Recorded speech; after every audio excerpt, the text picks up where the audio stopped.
Hoy presentamos La conquista del aire, el globo aerostático en Buenos Aires.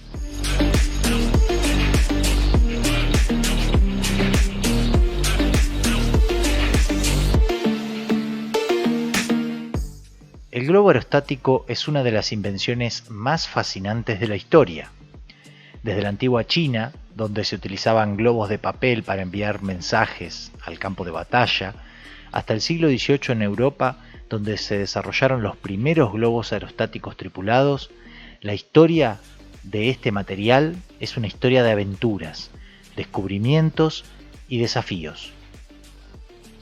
En este episodio veremos los orígenes de la aeronáutica en Argentina, concretamente en Buenos Aires, durante la primera mitad del siglo XIX. Para dar cuenta de este derrotero, examinamos desde las germinales inscripciones de las montgolfieras en el imaginario local en la década de 1820 hasta la primera experiencia de globo tripulado efectuada por Bartolomé Lartet en 1856.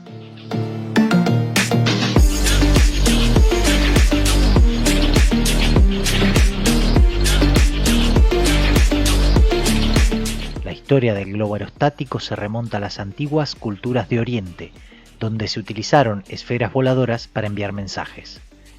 Tanto la cultura china como la mongola apelaron a los globos voladores hechos con papel de arroz, con un armazón de bambú y que se llenaban con aire caliente mediante una pequeña fogata en su interior, más conocidos como linternas Kunming.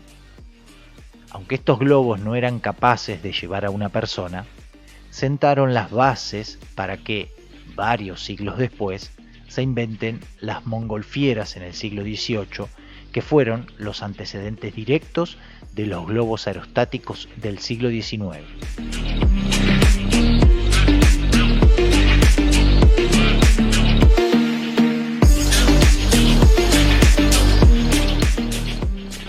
Ya en el siglo XVII, el científico italiano Giovanni Alfonso Borelli llevó a cabo los primeros experimentos con globos llenos de aire caliente, observando que los mismos se elevaban cuando el aire se calentaba y descendían cuando éste se enfriaba. Sin embargo, no fue sino hasta finales del siglo XVIII cuando los globos aerostáticos comenzaron a ser una realidad. Concretamente en 1783, cuando los hermanos Joseph y Etienne Montgolfier construyeron el primer globo aerostático que sería tripulado, realizado en seda y papel y con un diámetro de unos 10 metros, el cual se llenaba con aire caliente generado por una fogata en su interior. La primera ascensión exitosa se realizó en Annonay, pequeña localidad del sudeste de Francia, en donde en junio de 1783 el globo ascendió a una altura de casi 2000 metros, recorriendo una distancia de unos 2 kilómetros antes de aterrizar en el lapso de unos 10 minutos. La noticia del vuelo se difundió entonces rápidamente por toda Francia y los hermanos Montgolfier se convirtieron en auténticos héroes nacionales, al punto tal que ese mismo año se los convocó al Palacio de Versalles, donde el 19 de septiembre el globo transportó a los primeros seres vivos en la historia: una oveja, un pato y un gallo, en una demostración que contó con las presencias nada menos que del entonces rey Luis XVI y de la reina María Antonieta, a quienes pocos años después destronaría la Revolución Francesa de 1789. Más allá de esto, lo cierto es que la conquista del aire ya estaba en marcha.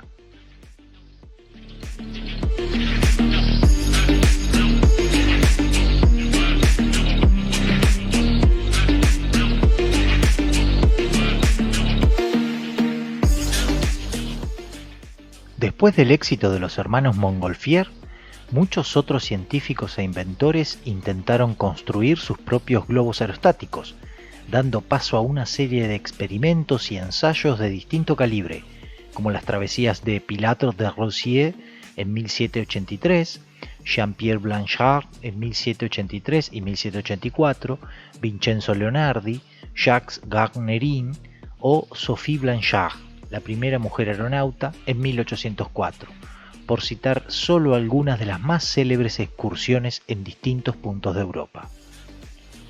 A estos registros exitosos se sumaron percances y funestas comprobaciones, lo cual sugería una práctica que podía ser tan estimulante como peligrosa.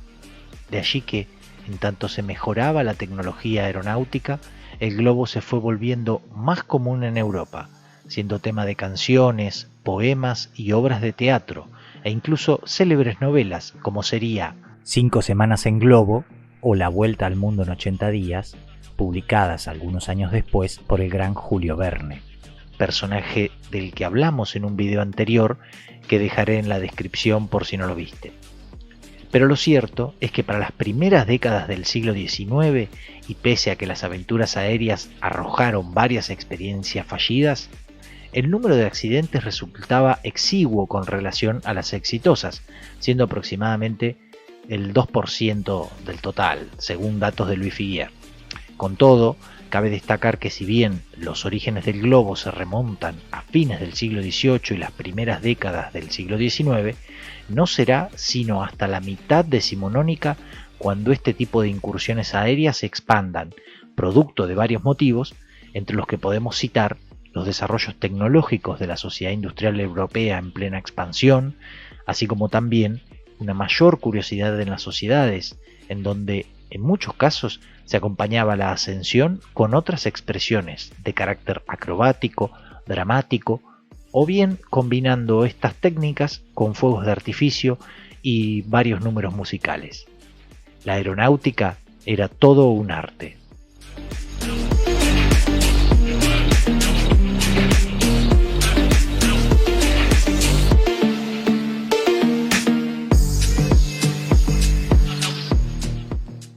A medida que el globo aerostático se volvía más común en Europa, comenzó a aparecer también en otros lugares del mundo, y Argentina no sería la excepción, pues ya desde inicios del siglo XIX esta práctica se fue incorporando al léxico epocal. En líneas generales, podemos dividir el desplazamiento aéreo en Argentina en dos grandes etapas, considerando esencialmente las características de tales espectáculos. Un primer momento comprendió desde las primeras décadas hasta mediados del siglo XIX y se caracterizó por la incorporación de globos a las fiestas y espectáculos públicos, definidos por poseer un carácter más bien estático y siendo carentes de tripulación. Formaban parte además de celebraciones diversas, la mayoría de las cuales poseían marcados contenidos políticos. Un segundo momento se inició en la década de 1850, cuando se introdujo una novedad al producirse la primera ascensión exitosa de un individuo en globo en el cielo de Buenos Aires. Se inauguraba así la época tripulada, el espectáculo privado, la publicidad y el movimiento.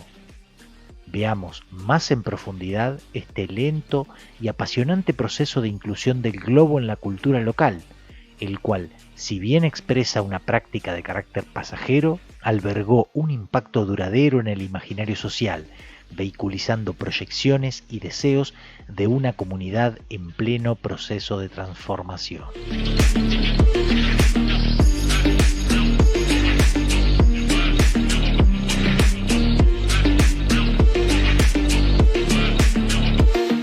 Es posible tomar la temperatura de una sociedad a través del registro plasmado en la prensa periódica, órgano de difusión de ideas, expectativas y anhelos de una comunidad.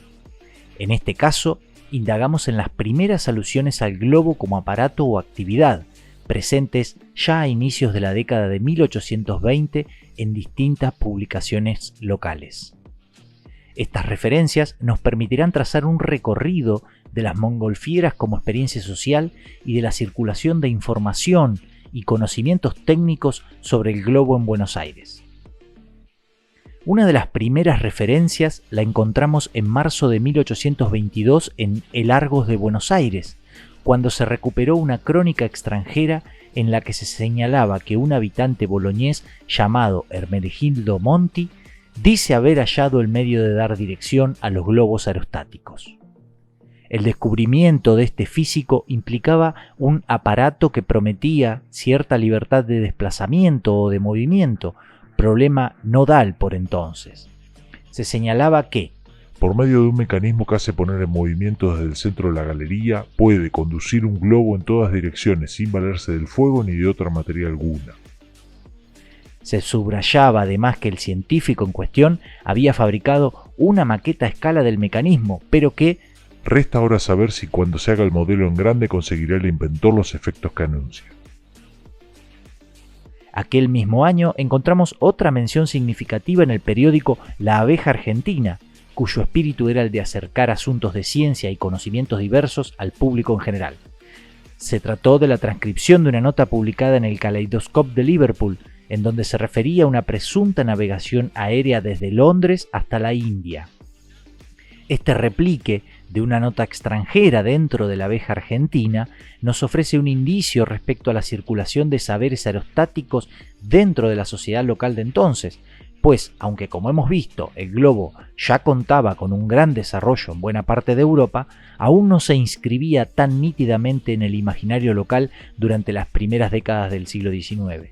Ahora bien, existe una irrupción incluso más significativa de lo aéreo en la prensa local y que llegó al año siguiente, cuando el 26 de mayo de 1823 se realizó una singular puesta en escena como parte de los programas diseñados por el gobierno de Bernardino Rivadavia en el marco del aniversario de la Revolución de Mayo de 1810. En aquel contexto se diseñaron una serie de dispositivos de conmemoración, entre los cuales destacó una performance al atardecer donde, acompañado de iluminación por medio de faroles, un globo aerostático se elevó con un vistoso letrero que decía «Viva la libertad» y antes de 6 minutos se perdió de vista por su elevación casi perpendicular. Así entonces, con una inscripción tan fugaz como contundente, el globo había llegado a Buenos Aires, y en los años siguientes se repetirían estas actividades performáticas en suelo rioplatense. En la década de 1830 y en pleno apogeo del régimen rosista, nuestro aéreo protagonista también estaría presente en el imaginario local. Nos referimos a la publicación de una extensa nota sobre los globos aerostáticos en las páginas del Museo Americano, la primera publicación ilustrada del Río de la Plata que había sido fundada por César Hipólito Bacle. Allí se describían los pormenores de esta creciente actividad y se relataban diversos viajes y peripecias de aeronautas europeos famosos, al tiempo que se incluían 2 imágenes que aludían al globo, tanto en su método de llenado con gas hidrógeno como en la ascensión propiamente dicha. En tal nota también se señalaban que las experiencias aerostáticas hasta entonces resultaban poco productivas, ya que todo este esplendor, toda esta algaraza, nada han producido hasta ahora de realmente útil y solo han servido para satisfacer de tiempo en tiempo la curiosidad en las fiestas públicas. Esto nos muestra que, una década después de la incorporación del globo en la comunidad, seguía manteniendo una función satelital, algo que comenzaría a cambiar a mediados del siglo XIX con la reconfiguración de la ciudad, de la sociedad y sobre todo con la llegada de un singular visitante como fue el francés Bartholomé Lartet en 1856. Pero antes de continuar con esta singular historia, voy a pedirte que te suscribas si aún no lo hiciste. Es gratis y me ayuda mucho a continuar haciendo estos videos. Ahora sí, sigamos volando por el pasado.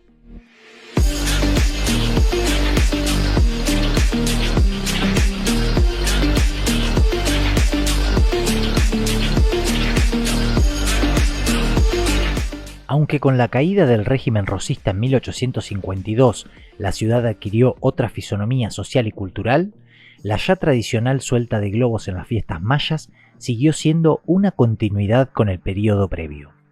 Así, por ejemplo, el 25 de mayo de 1856 en las páginas de El Nacional, el periódico de mayor tirada por entonces, se remarcaba que 3 globos se han elevado en las fiestas mayas.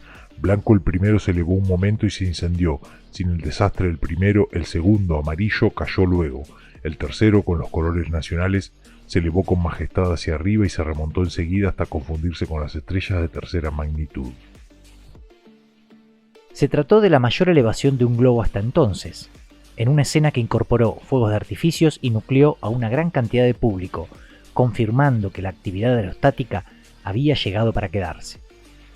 En este marco general debe colocarse la primera ascensión humana en Buenos Aires a cargo de Bartolomé Lartet, la cual es hija de un contexto modernizante en donde lo efímero cobró relevancia dentro del ámbito de las percepciones, expresando también una atmósfera de renovación, incorporación de novedades e interpelaciones sensoriales de distinto calibre, como hemos venido desarrollando en videos anteriores a lo largo de este canal.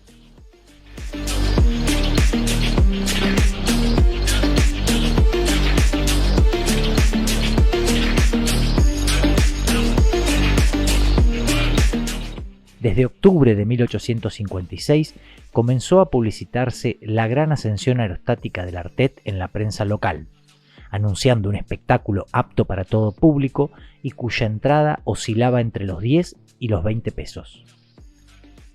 Aunque el derecho a espectáculo no era excesivo, resultaba mucho más costoso que otras diversiones de entonces, como los salones de recreo o los sitios de vistas, cuyas entradas oscilaban los 5 pesos, cuando no eran gratuitas.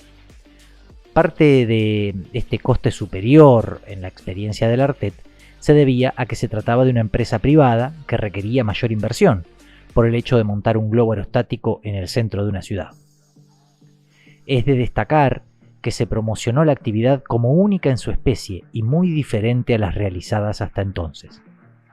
De hecho lo era, ya que Lartet prometía escalar las regiones aéreas. El evento suscitó una enorme atención y, según refieren las crónicas, fue un éxito en cuanto a convocatoria, ya que todas las avenidas estaban llenas de gente de a pie y a caballo y de carruajes. Todas las azoteas circunvecinas se hallaban cubiertas de multitud de curiosos, de suerte que el aeronauta puede estar satisfecho de haber excitado la atención pública. Sin embargo, en términos prácticos, la actividad fue una decepción, debido a que las malas condiciones climáticas impidieron que el Lartet y el globo ascendieran por los cielos. Había demasiado viento y resultaba muy riesgoso. Se devolvieron entonces las entradas y el convite fue reprogramado para otra fecha. Desde la corporación municipal, y debido al desborde que representó la primera presentación, se tomaron algunas medidas. Por orden de la policía, el primer recinto estará reservado para las señoras y para las familias, no admitiéndose en él sino un traje decente y adecuados. Los billetes vendidos para la ascensión suspendida servirán para la de mañana, y en caso que no se hiciere uso de ellos, servirán también para la segunda, que deberá tener lugar sábado o domingo. Mr. Lartet no quiere que nadie quede descontento y que los aficionados a sensaciones violentas puedan verle dar tumbos por el aire. Esta promesa de sensaciones violentas se concretaría finalmente el 30 de octubre de 1856, con lo que resultó la primera ascensión humana aérea en suelo porteño. La magnitud del evento fue lo suficientemente considerable como para que el periódico El Nacional retrasara su salida de las 15 horas habitual a las 15:30 aproximadamente, incorporando la noticia en sus páginas a último momento y expresando con un lacónico formato que denotaba su premura e incertidumbre. Son las 3 de la tarde. El aeronauta se le ve caer en este momento desde muy corta altura. El globo estaba roto y ha bajado desinflado. El señor Lartet ha caído en la calle de Cuyo sobre una azotea. Aunque con accidentes, finalmente se había producido la primera ascensión de un ser humano en el aire en Buenos Aires. Las crónicas refirieron que, una vez llenado el globo y puesto en marcha sobre el cielo, dio con las aspas de un molino y Lartet tuvo que evacuar la unidad, dejándola que siguiese su camino por el firmamento. Pese a la algarabía, técnicamente Lartet no había cumplido su objetivo, de suerte que en noviembre de 1856 el francés ofreció un evento gratuito en el que finalmente cumpliría, no sin sobresaltos, su aéreo objetivo. Escuchemos cómo se desarrolló aquella jornada según un testigo privilegiado. La mongolfiera se arrastró unas cuantas varas por el suelo, después de haberse desprendido bamboleándose de derecha a izquierda e infundiendo temor de que pudiera romperse como en las veces anteriores. Anduvo así por espacio de media cuadra hasta la casa de la calle de Lorea número 53, por cuya azotea pasó y fue a tropezar en la pared del patio inferior, haciendo saltar de la barquilla a Mr. Lartet, que quedó enredado de una pierna en una de las cuerdas. El malhadado aeronauta dio un porrazo con la cabeza en dicha pared y, desprendiéndose enseguida de la cuerda que lo retenía por la pierna, fue a caer al suelo del patio, recibiendo un golpe que le desconcertó un brazo y le magulló una costilla del pecho. Inmediatamente fue recogido por los vecinos y recibió la asistencia necesaria. Esto pasó a las 3 de la tarde. El globo seguiría su curso y Lartet, triunfalmente derrotado, sería asistido por los vecinos. Los porrazos de este malhadado aeronauta, no obstante, quedarían firmemente grabados en la memoria colectiva como la primera excursión aérea en suelo rioplatense.